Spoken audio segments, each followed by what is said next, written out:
Ex-cop shot dead outside popular nightclub. Student assaults teacher. Father wants justice after 11-year-old son was reportedly peppered sprayed by cop.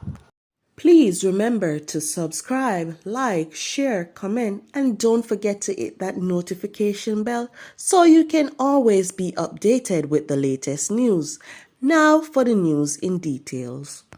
A gunman shot and killed an ex-policeman, Damian Coley, Tuesday morning outside a nightclub in the marketplace on Constant Spring Road in St. Andrew. During the incident, a security guard employed was also shot and injured. Police reports are that the lone gunman, armed with a firearm, exited a Toyota Axio motor car, which was parked at the entrance gate at Constant Spring Road. The man approached a security guard who was seated at the security post and engaged him in a brief conversation, then walked off. The man, upon reaching the vicinity of a nearby store, then approached Coley, who exited his motor vehicle. The attacker opened gunfire, hitting Coley all over his body about 2:35 a.m. The security guard, who was at that time standing close by, also received gunshot injuries. While fleeing, the gunman fired several shots at the entrance gate and escaped in a waiting Toyota Axio motor car.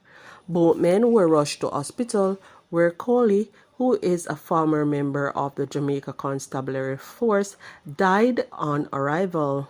The security guard was admitted. A teacher who stated that she was slapped several times in the face by a ninth grade female student whom she had reprimanded is appealing to the Education Ministry to do more to ensure educators' safety. The attack, which occurred at Spot Valley High School in St. James, has triggered fear among staff, as it is also alleged that the car tire of a colleague who had helped transport the teacher to hospital was punctured the day after the incident.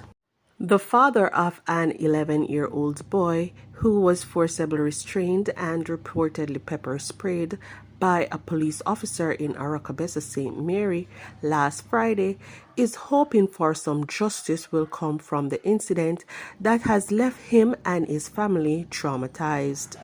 My son is a quiet boy.